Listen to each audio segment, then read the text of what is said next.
The following critique is intended for a teenage or older audience. It may contain heavy themes or be too articulate for kids younger than the age of 13. Alright guys, long time no see.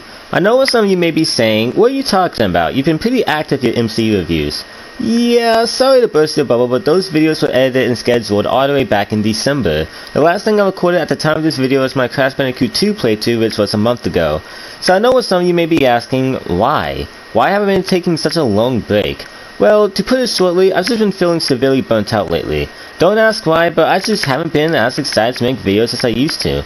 Now, don't get me wrong, I'm not quitting, and I still sincerely enjoy making videos. However, I just need, and still do need, to tone down my excessive uploading schedule at least until Season 7, so some stuff will still be coming out, but not much. That brings me to the Sonic movie. Now, when the first trailer released, I was heavily skeptical of the movie, and I wasn't bothered by the design as much as most people. In fact, I actually thought it was kind of interesting with how different it was. My main problems with the first trailer still remained in the humor, effects, and odd story decisions they were going with. Then the second trailer was released, and not only was I a fan of Sonic's redesign, but the trailer was cut so much better and showed off so much more decent scenes than the previous trailer did. I was won over at this point, and I celebrated my hype by making multiple videos up until this movie's release. Once the movie came out, I saw it about 2 weeks after it came out with my dad, and I remember being scared throughout the entire runtime because I really wanted to love this movie. Did I? Or was all my hype misled? Well, let's actually talk about it. The plot of this movie is simple. After Sonic is discovered by the Echidna tribe, who makes various appearances in the games, he's forced to flee from his homeworld and into ours, where he spends years of his life growing up in isolation at a small town named Green Hills. While not at all subtle, it's still a nice reference to the games. However, his years of pent-up frustration and anger drives him to the breaking point, and he unleashes a major energy surge which knocks out power across the globe. US officials are baffled by the turn of events, and they seek out the help of a rogue genius who goes by Dr. Robotnik out of desperation.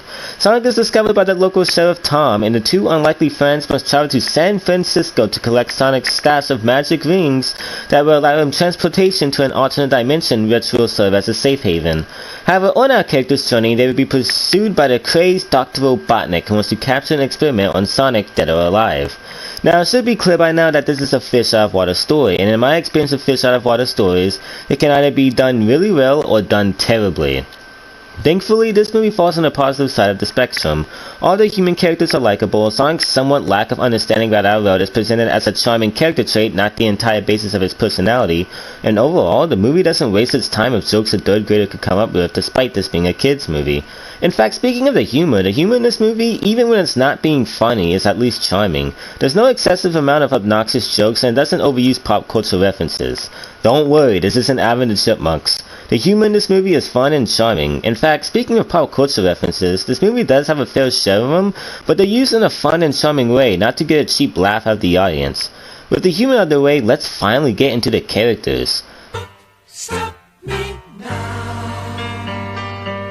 Don't stop me, 'cause I'm having a good time, having a good time. I'm a shooting star leaping through the sky like a tiger, defying the laws of gravity. I'm a racing car passing by like Lady Godiva. I'm gonna go, there's no stopping me. Sonic in this movie isn't the hero we know in the TV show and games, at least not on the same level. No, he's just a good-hearted 15-year-old who just wants to make friends and get out of harm's way. And I like this depiction, and he also works really well in the story being told.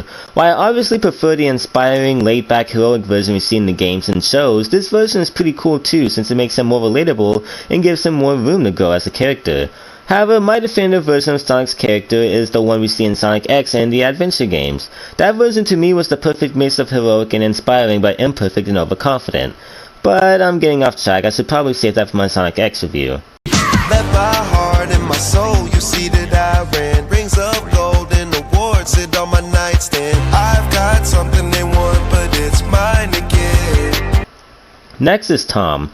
Now, Tom is somewhat the relatable fill-in for the audience. He's nice, likable, and has a really charming relationship with Sonic. Really not much to talk about, he's just a likable fill-in. Evil grows in the dark, where the sun it never shines. Evil grows in cracks and holes and lives in Dr. Ivo Robotnik. It's kind of impossible to talk about Dr. Robotnik without mentioning the fact he's played by one of the most talented, funny actors of all time, so let's get that out of the way. I still remember when Jim Carrey was leaked to play Dr. Robotnik. I was a little hesitant, but I was interested to see how they were going to pull it off and what direction they were going to take him. Meanwhile, the internet was going crazy and acting like the apocalypse had came because the internet likes to blindly hate on stuff before they even get a look at what they're going crazy about.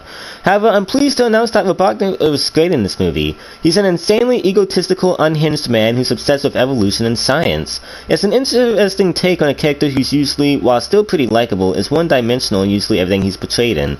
Seriously, Sonic X and Lost World's story were the only things that gave us interesting insights to Robotnik's character outside this movie. Not only that, but not only were his scenes good, but since Jim Carrey was there to back them up, they turned out great. Dr. Robotnik was an easy highlight of this movie. Now, let's talk about a few technical things before wrapping this review up. Sonic does look like he's there if you don't pay too much attention. Not only that, but all the other effects and designs look really good too. Also, the few action scenes were pretty good as well, especially the slow-mo shots, and the soundtrack for this movie was great. The Sonic the Hedgehog movie was really good, and you don't know how happy I am to say that, as I went into this as a concerned Sonic fan. Recently, Sonic games have been getting stormed by the community. Some were justifiable, and others were blown way out of proportion. However, I'm not only glad that this is a win to the Sonic character, but I'm glad I have a fun, feel-good movie I can revisit since it's so rewatchable. Now, even though this movie is insanely enjoyable, I will be fair, this movie isn't a masterpiece like Joker. It pulls off everything it wants to, but at the end of the day, this is just an enjoyable, fun ride for all ages and nothing more. Still, it gets a well-deserved Let my heart and my soul, you see that I ran. Rings of gold and awards sit on my nightstand. I've got something